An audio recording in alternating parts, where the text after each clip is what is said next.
it's like I'd be fighting my old man, like in training and stuff, and you'd be like, you know, this hurts, doesn't it? And I'm like, yeah, this fucking sucks, you know, you're punching and kicking me. And I'm just like, he said, well, tomorrow you're going to be more conditioned. The day after you're going to be more conditioned. He said, well, you know, this is going to start hurting less. So don't worry about the suffering now, worry about the bliss later. So that's the biggest thing that I take into my music career anyway. You know, if it sucks now, fuck it. It's going to be better later. To me, the rebel is someone who's able to dream outside the box and back themselves as they pursue a vision.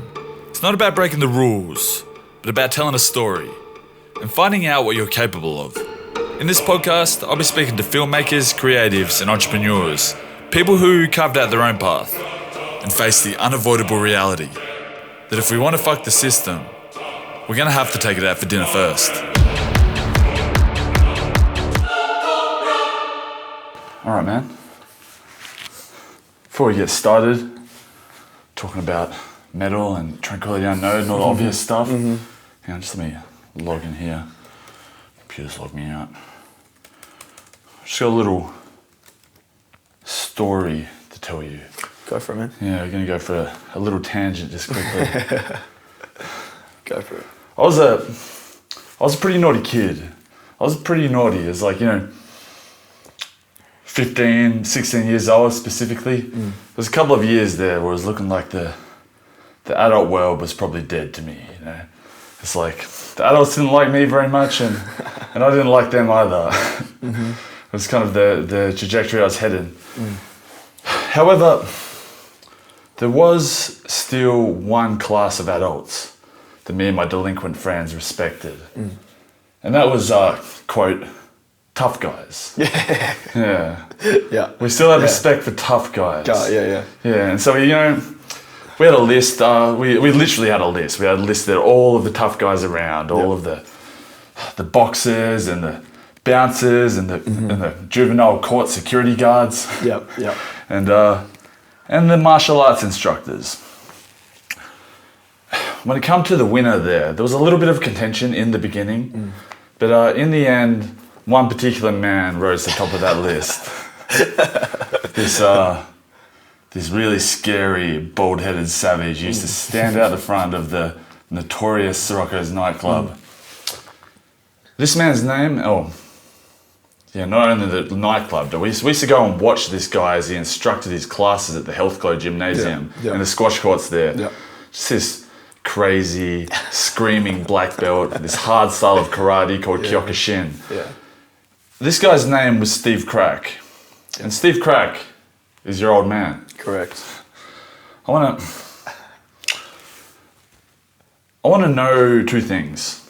I want to know what Kyokushin karate means to you, and also what it was like experiencing an upbringing that was probably, I'm only imagining, very purposefully painful.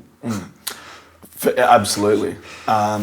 So Kyokushin karate, to me, I always because nowadays I'm an MMA practitioner, so I don't necessarily practice it like the katas and the Kion and stuff that we used to anymore.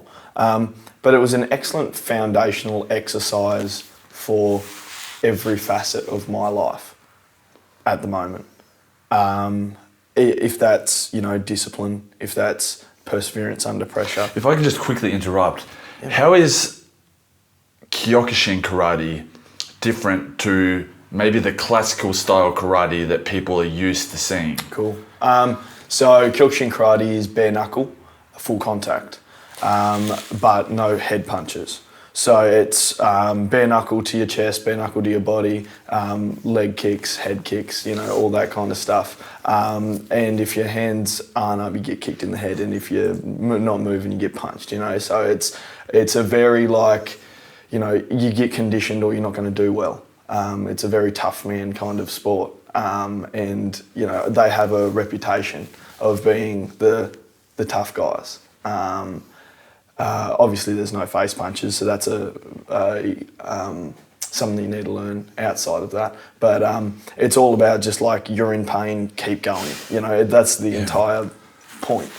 And so that was founded by Sosei Masayama. And like in Japan, back when he was around, he was fighting fucking bulls, man. Like killing bulls with his fists and like just crazy guys. It's just a bunch of crazy men that like to punch and kick each other. But, you know, then you take it back to its ancient Japanese roots, and then all of a sudden it has this enormous foundation and world around it that's full of philosophy. And, you know, Sosei Masayama used to go up in the mountains and punch ice and, do training under ridiculous conditions, and, you know, it's all documented and real. In Japan, there's a memorial to Sosei Masayama, and all the Japanese people that go past have to pay tribute, and it's like, you know, it's this huge fucking thing. It's also one of those black belts, you know. There are a few martial arts that have black belts, you know, and black belts, you know, you say a cereal box black belt, and there's certain martial arts that maybe give out black belts at a point where someone's not really a dangerous martial artist, where someone's not really at a point where they can be considered a master. Yep. But from what I know, again, which is not very much, but the reputation that has come to me is that the Kyokushin black belt is not a cheated black belt. It's not a black belt that you can really cheat. It's one of the legitimate black belts. Is that true? I would, if you could find me a cheated Kyokushin black belt, I would be so fucking surprised. It takes like, well, I've been doing it for, 15 to 17 years now. And since how old? Yeah, since like 3. And so like, well, actually that's longer. So like 20 years. I've been doing it for 2 decades and I'm not a black belt. You know, then that's, they assess you based on your skill. And if you're not ready to go, we're not trying to make money. Like, if you're not ready, then if we put you in a tournament against another black belt and then they thrash the fuck out of you, that's the trainer's responsibility, Like, you're obviously not at that level. So, I don't believe in cheated Kyokushin black belts, no. Yeah, and you come from a hard family. Yeah, your father, a man that I've already said, right from my childhood, right to now, it's a man that, it's like one of the few, I really remember this guy because he's one of the few adults that stood out in a period of my life when I respected no one, but I always respected your dad. Yeah. Because you can tell that this guy was, had real confidence, which is something you didn't really know what it was when you're looking at it when you're a kid, but you look at a man, it's like, what does that man have? You look now, that's just like, that's legitimate confidence. Yeah. There was a little warning to every patron that walked into that club, back in the day when your dad was a bouncer, he was famous around this town for that, It was, it's hard growing up with a man like that, but there's also fucking a security that I'm sure no one else has ever experienced, because like my dad to me, and, to an extent for everyone else, but like I've seen my dad be very violent, to other people, It's like he was a fucking superhero. Like it's just like no, he had that notoriety and reputation, and like no one wanted to fuck with him. And it's like, to me, I'm like, that guy is like a hero. Like he's a crazy superhero, So like that to me wasn't like, oh my God, I've got a scary fucking dad. It was like, fuck yeah, I've got a scary dad, And not that I use that to my advantage at all, but like, it's cool to know that if you get fucked with, your dad's gonna, fucking, go have a conversation with them, or, it's a dangerous man. Interesting, and I feel for a child that's a really important thing to have, a dangerous father. I like that. And it gave you confidence throughout your life, or what? Yeah. Yeah. There's without, let's not go on a tangent here, but strong men, whatever anyone tries to say, are still a very, very important part of society. Pivotal. Absolutely pivotal. Because there's a certain little faction of kids that just cannot be straightened out by anyone but.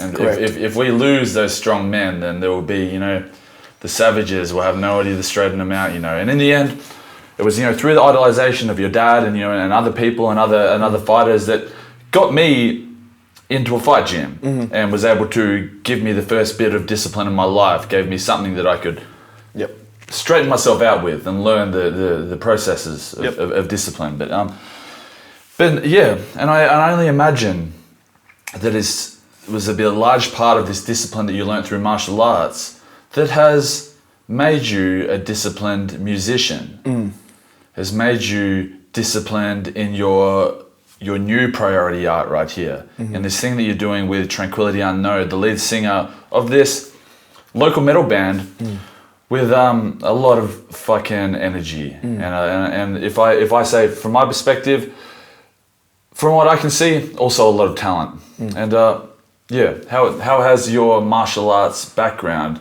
helped you with the discipline in your music? I feel like the concept of like reps and like the key-on side of it, where you're standing there, you're throwing the same punch that you've thrown 10,000 times, and you don't want to fucking stand there and throw the punch anymore, but stand there and throw the punch. And to me, that's like, I don't want to practice this song anymore, or I don't want to write this anymore, or I can't be fucked filming this, or whatever. And it's just like, well, okay, it sucks right now. Prioritize later. Like, you're going to be better later. So just fuck what you think now. And so to me, I don't know if that's discipline, but like it's that like sacrifice the fucking now, because now doesn't matter, because now is just a byproduct of what you did yesterday. So prioritize later. Okay, later on, I'm going to be better at this because I sacrificed right now. I don't need enjoyment right now. I need enjoyment later though. I'd love that. And then if every second of every day I'm going, how am I going to make later better? Later's going to be better, isn't it? So, even if it's 1% better, man. So like that's with me, it's like I'd be fighting my old man, like in training and stuff. And you'd be like, this hurts, doesn't it? And I'm like, yeah, this fucking sucks. You're punching and kicking me. And I'm just like, he said, well, tomorrow you're going to be more conditioned. The day after you're going to be more conditioned. He said, well, this is going to start hurting less. So don't worry about the suffering now. Worry about the bliss later. So that's the biggest thing that I take into my music career anyway. If it sucks now, fuck it. It's going to be better later. Sounds like a winner's mindset, and I love the concept. The interesting thing is that if you never get the later, then it is never happy. Yeah. But that's the mind game though, because of course. Because if I just sit down and go, yep, you know what, I'm fucking content right now. I'm just happy. Fuck your contention. No, fuck it. Prioritize later, because maybe it never comes, but good. Fuck it. And maybe there's something bigger than happiness. Maybe there's something bigger than your singular happiness. Maybe you're working towards something more. But God, as you were saying everything there, like there at the start, it was just reminding me of our night in De Bruin's transport warehouse right there. Was we attempted, hopefully successfully, with time will tell, we attempted to make both my first music video and Tranquility Unknown's first music video for Broken Silent, which is the track that we shot for, and also the name of your first album. Which I can only imagine, speaking for you guys, something like that could only look like a culmination of so much hard work that you guys managed to organize that, and to work with me to create that vision, and go away and film your own stuff on the sides that we could put into the music video, and all of your practice, all of a very well produced album, all came into a really hard night work in a smoky, wet, dark, dingy warehouse where we all felt like quitting. It sucked, but I mean, I've seen the result and I think it's pretty fucking sick. So hopefully everyone else does as well. I'm sure when this drops, the music video will be out and available for everyone. So everyone's gonna know how fucking sick it is. And I think it's. I don't think we've seen anything like it in Tassie. Yeah. You're telling again. This is also new to me. God, that scares me to speak too soon there. But I'm the same way that you guys are, or at least the way that you guys are gunning towards the progression of your art. It feels very akin to the way that I feel like I'm gunning towards the progression of my art. Your art being the music and the heavy metal, and mine being the filmmaking. But which is why I'm so grateful for you guys, and I'm so grateful for the energy that I was feeling from you guys. You got me into to shoot at the Fourth Pub at the end of last year, whilst you guys, opened up for Inertia and North Lane, and then this weekend just gone, we went in there for Psychroptic right there, and you guys opened up for them, at Pub Rock Diner, and it was only a couple of weeks ago that we shot this music video, but it excites me. The energy of you guys excites me, and I'm like, I gotta jump on this stuff because I recognize that this is the way that I improve best. I improve best with these energy trains, for lack of a better word. I see you guys going, I'm like, I gotta jump on that because I struggle a little bit with structure.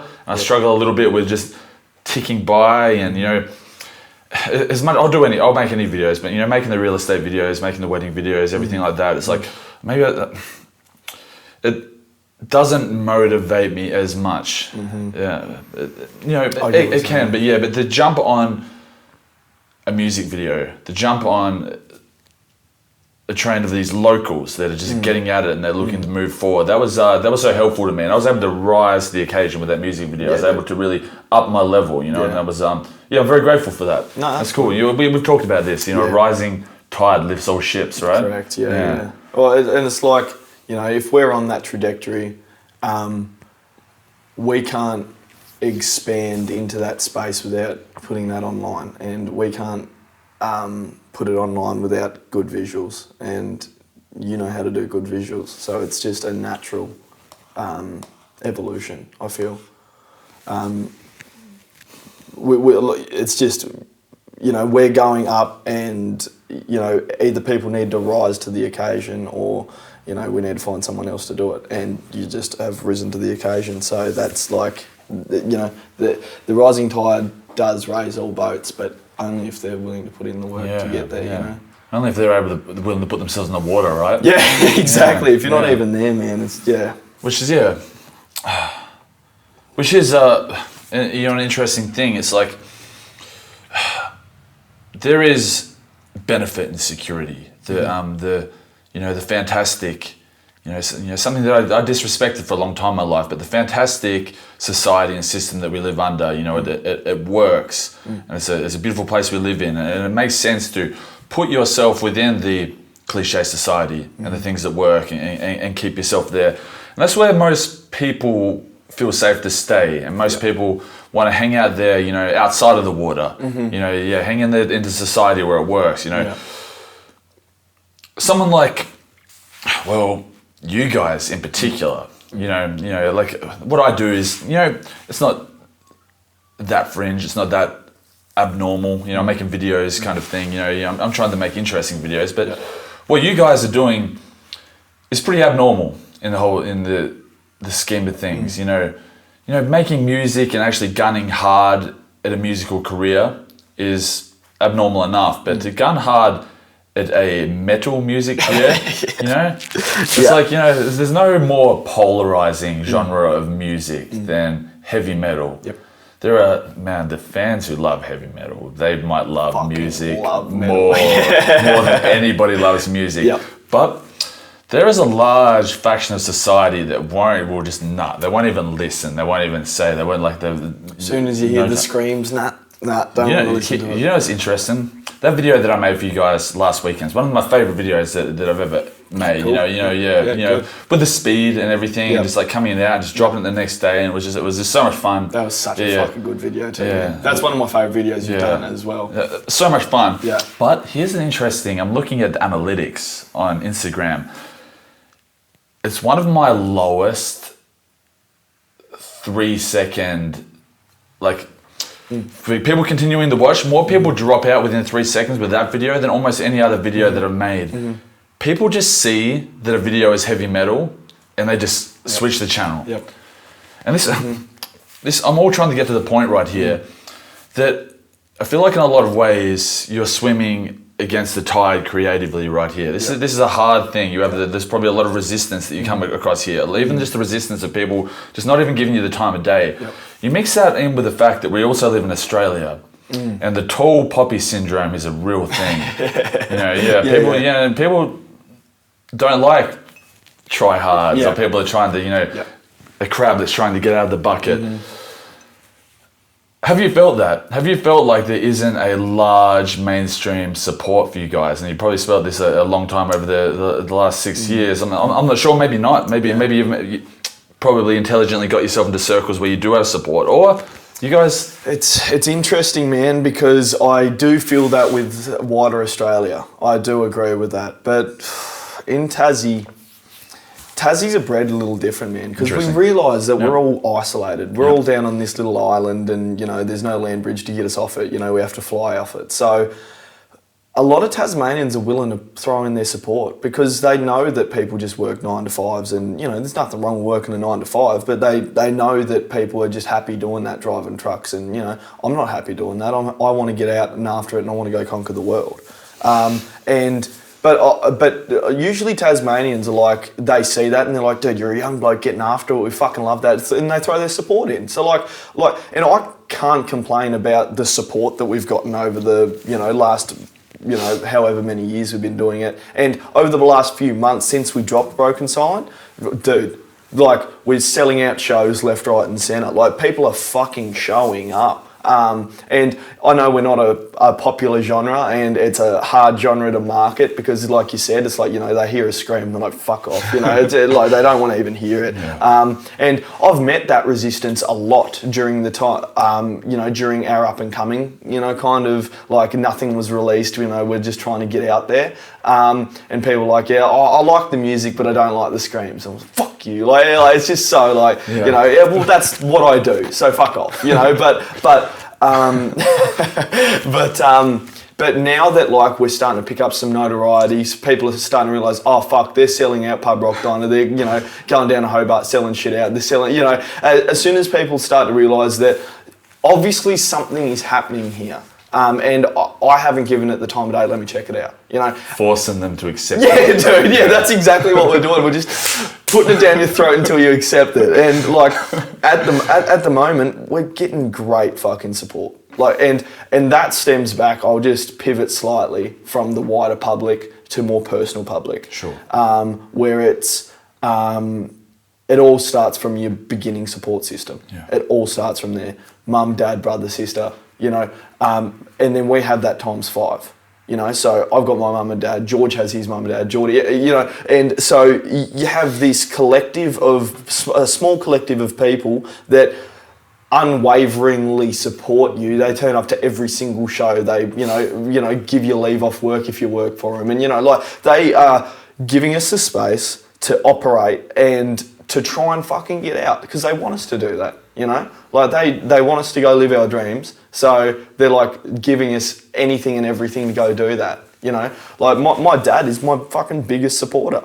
He comes to every single show. He's always in the front row punching and kicking people and fucking, getting in the mosh pit. He fucking loves it. And he's just he always says, I am always going to be your biggest supporter because I fucking made you. And I'm just like, no, fair enough. Yeah, I get it, you get it.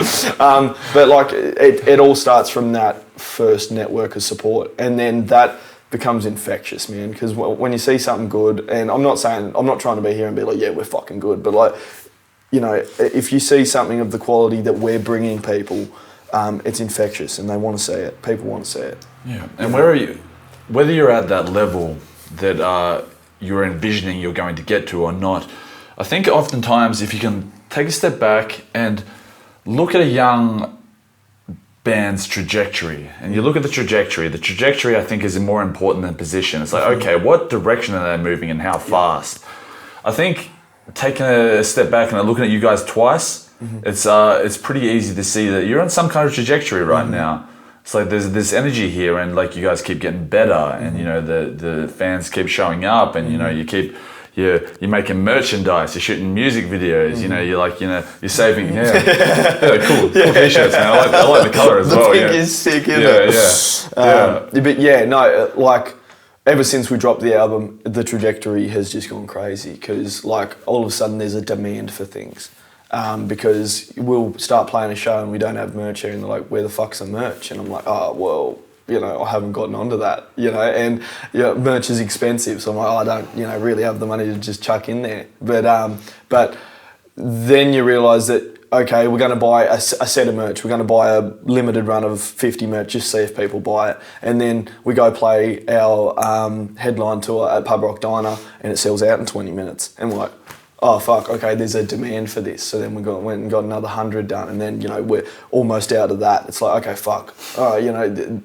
Obviously there's trajectory. People want it. So yeah, I don't know. The growth has been so cool to be a part of.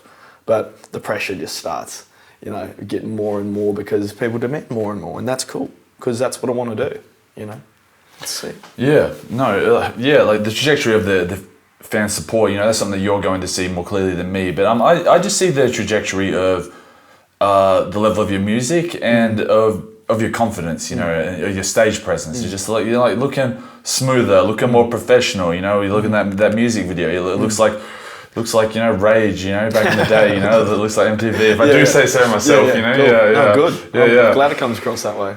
Yeah. It's, but at the same time, man, it's still like, it's a big goal. It's a big, risky, like audacious career to pursue, it's like... I mean, I just fucking quit my job, man, to do this full time. So I understand the risk. It's crazy. Because really, if we're looking at statistics and stuff, we shouldn't make it. Especially, since we're in Tasmania. But I love...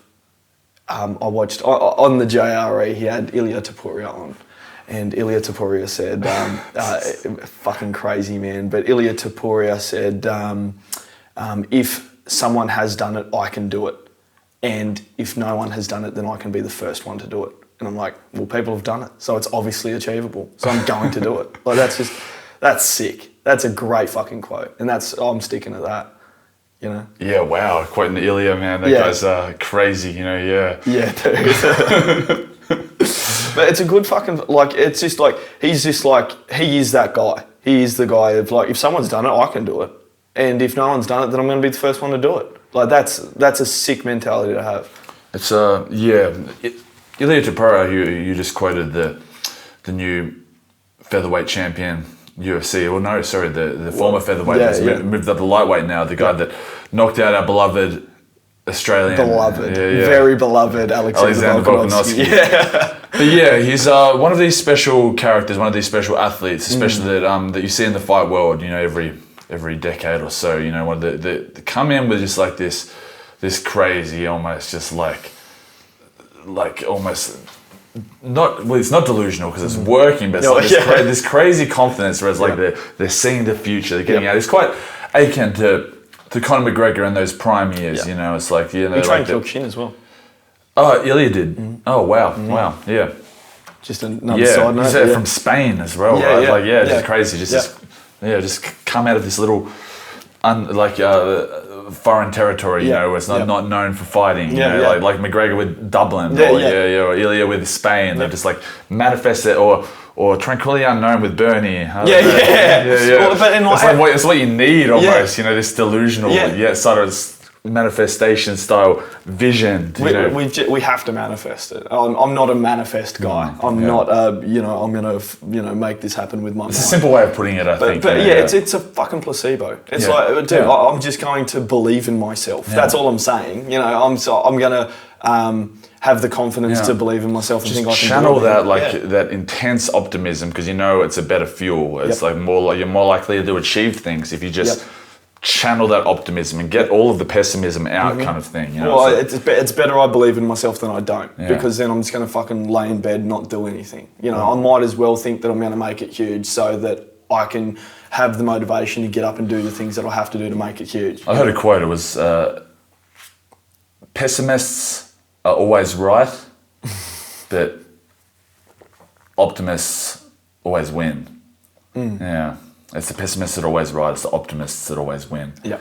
Yeah. If you want even the chance, you've got to be optimistic. What's more important to you? Because if you're a pessimist, you're gonna being right or maybe winning. Right, good job, but you're fucking nowhere.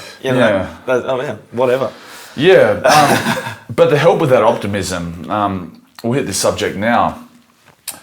and this has to help with that optimism. This has to help with the accessibility of this vision of this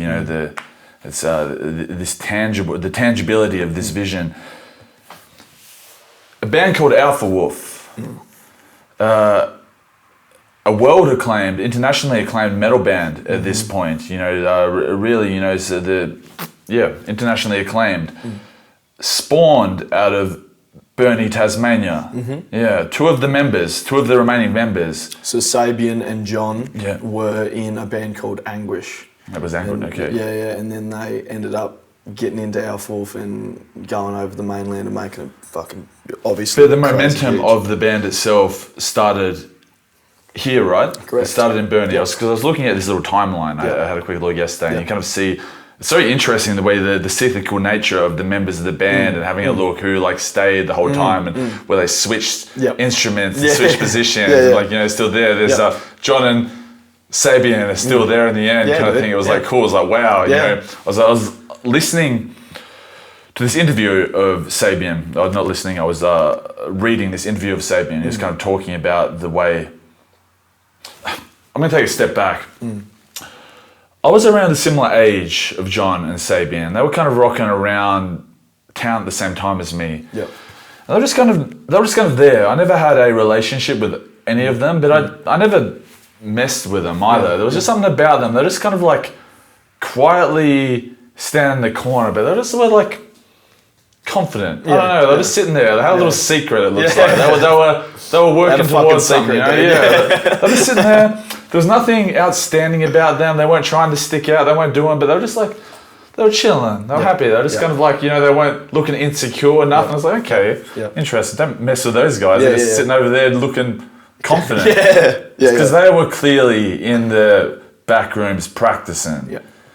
And here in Sabian, he seemed like he was pretty sure of this vision fairly early on, but he recognised that the Tasmanian metal scene wasn't doing much at the time. So he started, from what I read, he started promoting his own gigs and he started bringing more metal bands down. And through doing that, he was able to start create a little bit of a stir down here, a little bit of a scene, and of course create connections. But I think he tried his best with the space at the time, with the environment at the time. But then it sounded like he just went, I'm gonna have to move. Yep. I'm gonna have to go somewhere else to try and make this happen. But there he is still, traveling around the world in this famous metal band, killing it, that spawned out of the 7320, Yeah. And that's how does that contribute to your confidence? It's similar but different.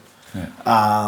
So for us, when we were starting out and stuff, there wasn't much of a metal scene. It kind of died, and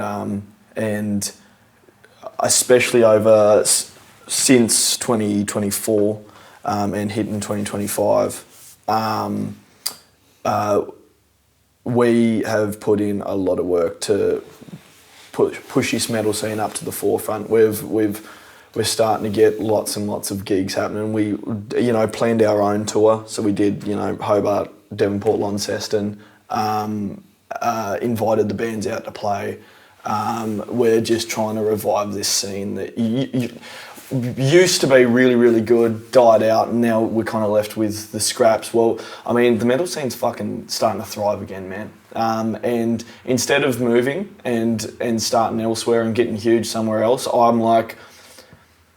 I feel kind of patriotic to Tasmania. I'm just no, this is my country. This is my state. The people in Tasmania are fucking beautiful, man. And they deserve to have the same scene that the mainland does. And I want to just make that. I want to make the Tasmanian metal scene as big as I can. And us touring and releasing albums and stuff is, we have the space to invite people out to play that, don't usually get to play, because mainland bands rarely come down, and if they come down, they usually got mainland bands as support, so there's not a whole lot of room for Tasmanians to just jump on with a big band, So, my thing is I want to revive the Tasmanian metal scene, I want to bring some bands along with me, we've got Tidewalker. Tidewalker's like our brother band, they're from Lonnie, and that's Kelly Reid Wilson's band. and he, you know, we've been doing stuff together for ages now, and it's like just slowly and surely we're bringing that Tasmanian metal scene back, man. Yeah, and I think we touched on this subject earlier without labeling it, but the importance of collaboration, the importance of, you know, working together with people on a similar trajectory or similar goals, you know, whether it, you know, be a video maker working with a band, or you're two bands, you know, from different towns working together, you know, maybe to create a bigger show, you know, to get more people in, you know, and taking, you know, some of each other's fans kind of thing, you know, and just like we work together. It's like, I'm not sure if this is in the music scene. I've noticed a little bit, you know, just in business and in Tasmania. We're in a small place, and I think there are beautiful people here. But sometimes I think that people get into a little bit of a zero-sum game mentality. Is like, okay, somebody else's fans are taking away from my fans kind of thing. And sometimes there's like a gatekeeping mentality in certain things, you know. And I even feel the urge myself to gatekeep sometimes. Every now and then I feel that, like, you know, that urge come up in me to, you know, to try and block somebody out who's becoming competitive or become envious or jealous at someone for a second. I have to keep reminding myself all the time, you know, to not do that. I think it's like, it's a bad mentality, and it's a way better long-term mentality to share and to help and to collaborate than it is to try and block out your competition, you know. Is there any of that in the scene, or is there a tight kind of intimate collaborative vibe? Yes or no? There probably is, but I'm not privy to it. I haven't seen it as much as probably what you have. But I also think that that's only fucking human. You know, like it's human to be envious of other people and jealous and shit. I get the whole gatekeeping thing, and like I haven't seen it a whole lot in the metal community. But like, no, not really, man. No, but it's only human. I get it. That is an interesting thing about the metal community as well. From the outside, you would think nasty and violent, and you know, and I don't know, rebellious, and who knows, maybe even criminal or something like that. It's absolutely, from what I can see, absolutely not the case. They're really nice people. Everyone's fucking so beautiful. Yeah, you don't see fights at a metal show. Yeah, right. Yeah, no, that's so alien to a metal show. Yeah, man. Like you see like the mosh pits like crazy, but you don't see fights. They're not fighting people. They're not bad people, they're nice people. Yeah, there's rules in a mosh pit, man. Yeah. It's like, you know, when someone falls over, pick them up. That's the biggest rule. You know, it's like, we're not trying to hurt each other. Like, you know, I don't know, it's some expressive way to you know, I guess express yourself to the, you know, music, but we're not trying to get in there and just punch fuck out of each other. And usually if there is someone like that, they get fucking taken out and they get grabbed and escorted out of the venue. Like, we're there to have a good time. And it's probably just someone who's just gone too hard in the mosh pit. They're not really like... and you know, but sometimes you'll get like an outlier that, you know how it is. People that just want to fucking go out and pick a fight. You know, so sometimes you get people like that. But it's antisocial. Very antisocial behaviour. But that's like, that's not a metal guy. You know, that's just someone that's just at the club. Yeah. You know, like a lot of the metal people are just there to fucking bang their heads, man. Like that's all they want to do. Yeah, it's so interesting. It's a paradox there. Like again, it's the most violent music, but they're not the most violent people. It's like it's interesting. Maybe, you know, you're letting out your anger with the music. You know, you're not having it built up. It's like, you know, maybe it's just a thought, or just like Yeah, I mean, I don't know if that much conscious thought goes into that, but maybe, you know, there might be a player. Nice. This is cool, but violence is a part of your life, man. There's no two ways about it, you know. Yeah, it's like the violent style of karate that you were brought up with, the violent music that you're pursuing now. I mean, you've got, what does it say? Fuck everything. It says, fuck everything. Yeah. It says fuck everything right there on your chest. You know, it's like, I mean, hey, whatever, man. You're putting it out there, but it's like, what is it? What's the pattern here? You know? I mean, I haven't put a lot of thought into it. Yeah. What's the pattern? I mean, I just think fucking. You don't seem like a violent person though. You talk to you. You're out here. You're like you're a nice guy. You're a social person. You know, it's like, but you still are like expressing all of this like intensity. Yeah, violence is so compulsory to me. Yeah. Like I feel, especially with like martial arts and stuff like that, it's like you got to be capable of violence. Like, you know, like I hate people. I don't hate people, but I hate that people exist that can't be violent. You know, I Jordan Peterson talks about this, man. But it's like, you know, just because you don't know how to be violent doesn't mean that you're a pacifist. You know, it's like a nice guy isn't a good guy. Yeah.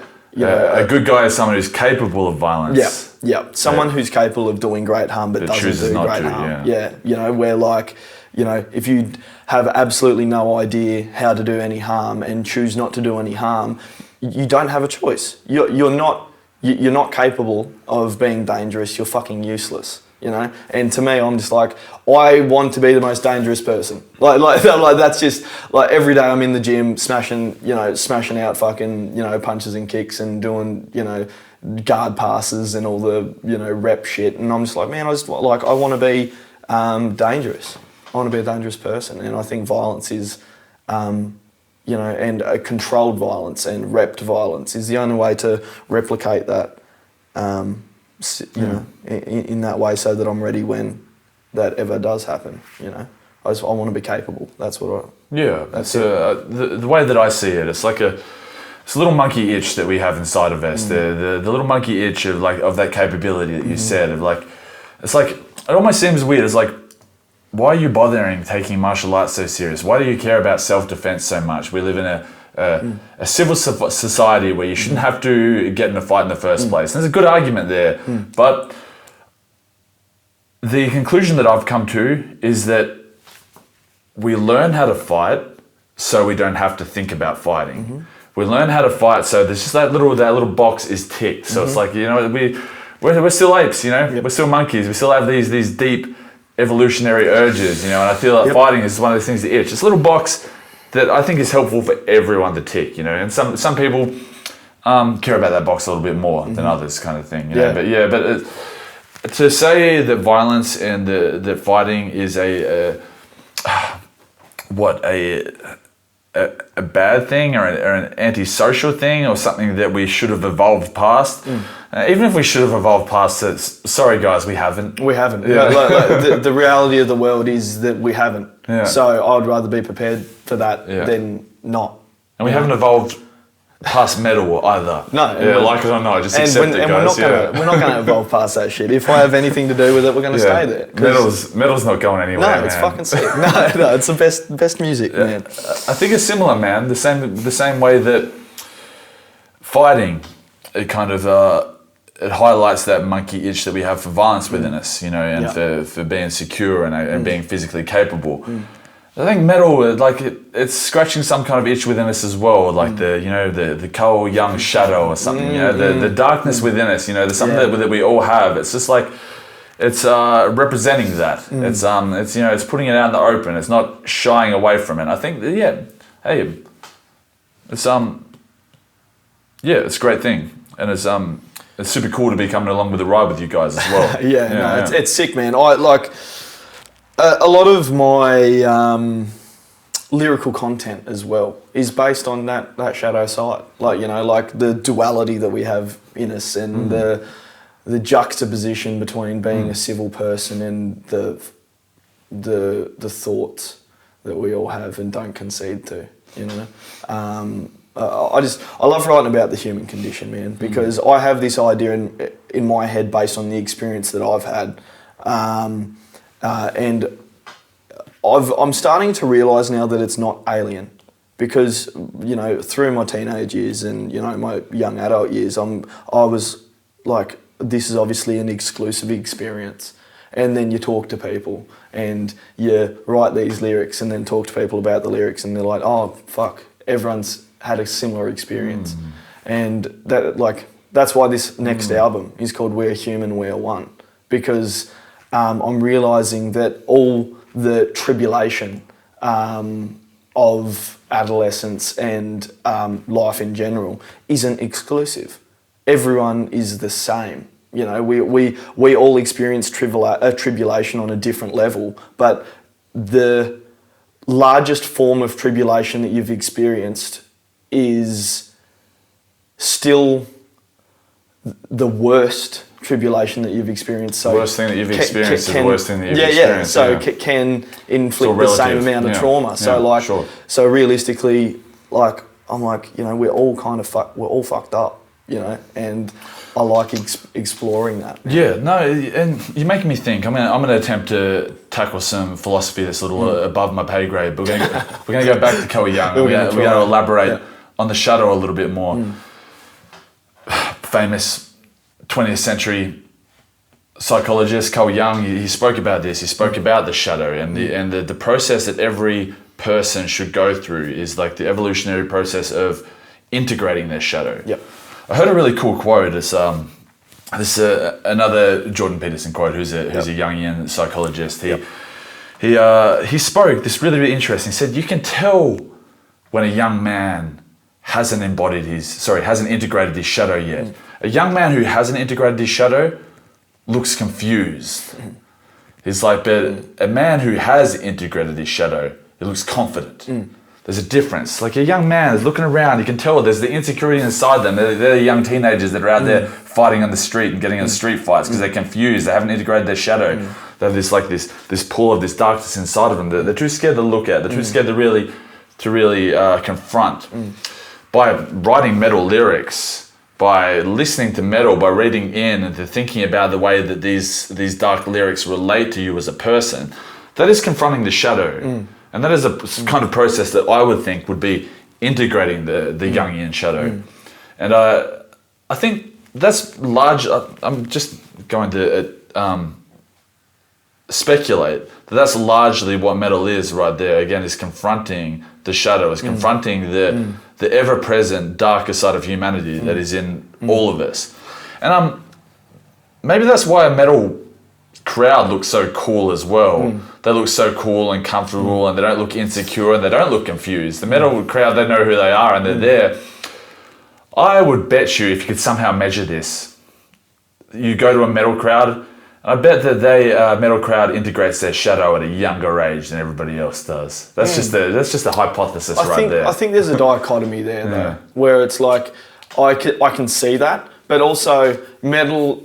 A lot of people that are attracted to metal, especially in their adolescence, are broken young people. You know, I've seen that across the time that I've been able to experience it, where you know, especially like the emo stuff and it attracts very broken young people, and usually metal becomes that safety net for them. You know, you can always go back and maybe they've integrated their shadow, but they haven't integrated whatever's opposite their shadow. You know, whatever it is, their sun or their life, whatever the philosophical term is.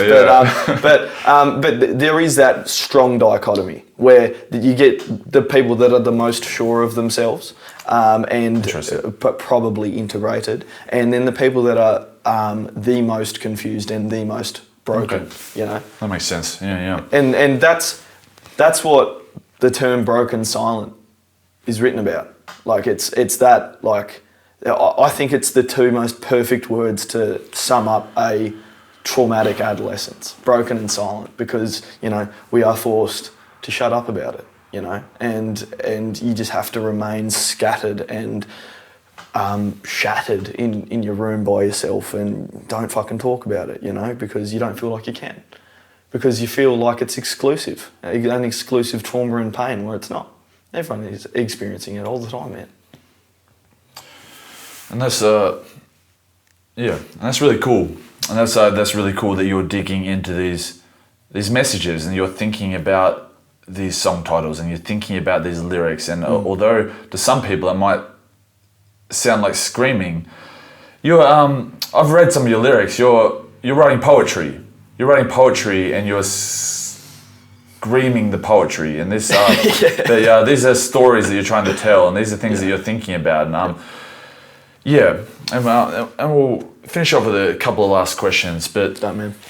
how has writing lyrics and how has digging in to this poetry and these stories, it's like, how has it, I guess, progressed you philosophically? How has it taught you about life? How has it, how has it helped you with your own development? So I've always been into my creative writing, even before I was in a band. I've always been like, I've just loved writing stories, and I've loved writing poetry and shit. And I feel when it comes to my own development, the Broken Silent album is a fucking mind map of me. Like, it's just, the words that are in the album are just the way that my brain works. So for me, it's a complex type of journaling, where like I can confront that particular topic and ideology based on the development of the song. Because I'm like, I have to figure this fucking song out. There's a progression of the song, and I have to tell a story over the course of 3 to 5 minutes. And I've got to figure out that emotion. Like the Titans trilogy at the end of the album, is the entire trilogy is written about envy. Because like I've fucking super struggled with envy my entire life, because I was this scrawny little fucking Stuart Little looking kid, and I hung around with super athletic fucking studs my whole fucking life. Yeah, so you were the young kid. Yeah, young glasses, kid with the right? glasses, just fucking and so I've struggled with envy my whole life, and I'm like, fuck, how do I process that? And I'm like, well, fuck it, I'm gonna write a 3-part trilogy about that emotion, and that's what Titan's Flight, Titan's Wrath, and Titan's Fall is about. Confronting that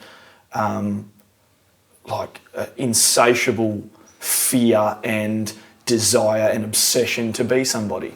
And on the next album, I'm exploring that further, where it's like, okay, you've gotten to that person's stature, or you've become that person. You've changed the way that you talk, you've changed the way that you move, that you dress, and you realise that you're just as fucking miserable as you were before, because that person is fucking miserable.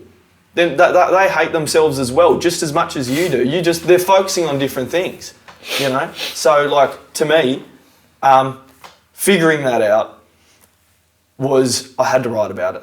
I had to get it on a piece of paper, put a timeline down about it, and go, okay, what does this emotion look like on a piece of paper? And you figure it out, man. Like, because it has to have progression in the song. So I just figure it out. And yeah, you can tell, man. You can tell that you're right. You're very articulate. Again, nobody would know. Not nobody would know. Maybe the mainstream wouldn't know as you're screaming those lyrics.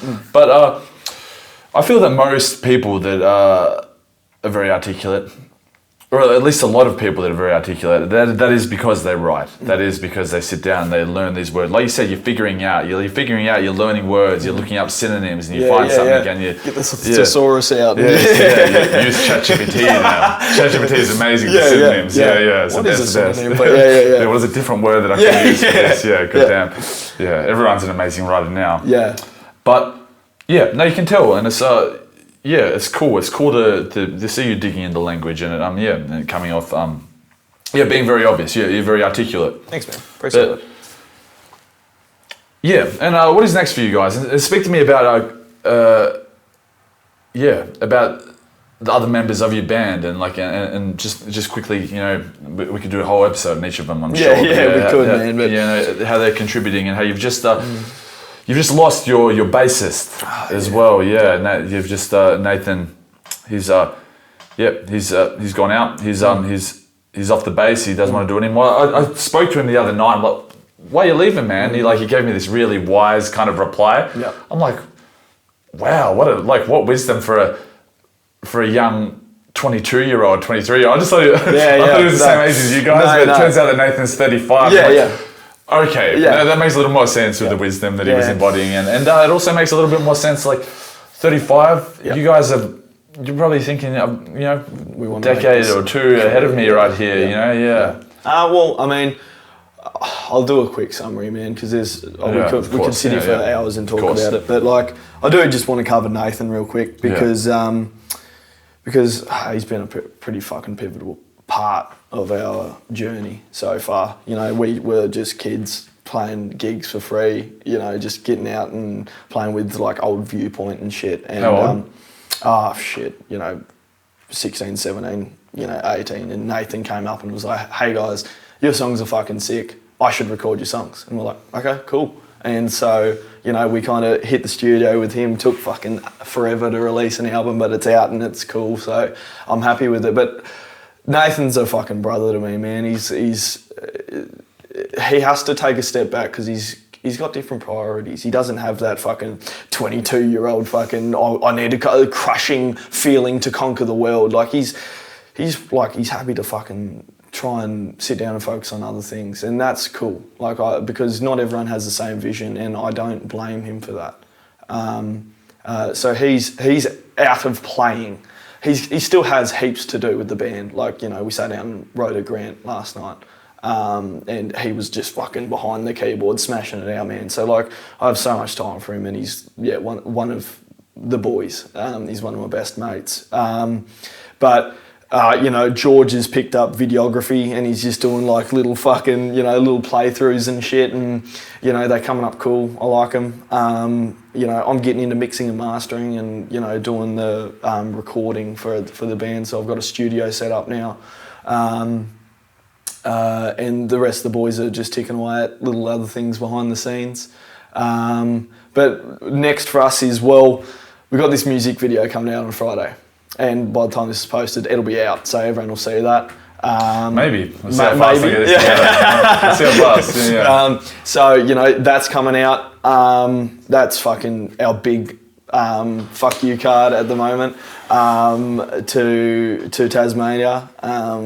Fuck you card? Yeah, Tasmania? because it's like, you know, we're beating it. We're beating the isolation, man. Fuck that. Yeah, So we're fuck you to Australia. Well, let's say that. Yeah, fuck you to the mainland. Fuck you to the mainland as we're getting things done. Yeah, we can do the same shit. Yeah. Exactly. So that's our big card at the moment. But you know, we're writing the next album. We're doing playthroughs for every song. You know, we're coming up with content. It's just we've got some things ticking along behind the scenes, man. It's gonna be sick. Yeah, and I can feel it. And I think everybody else that is around you guys right now can feel it. And you guys are getting things done. You're producing content. You're writing songs. You're producing albums. It's all happening. And it's exciting. I like it. I live off this energy. I live off of creative energy, of other creatives, you know, seeing things happen, seeing people, you know, follow these different paths and look to make it happen. And I think something's going to happen for you guys. And it's a process and a long process, but that was fun. Until next time, my man. Oh my God. Fuck yeah, dude. Cool. Sick.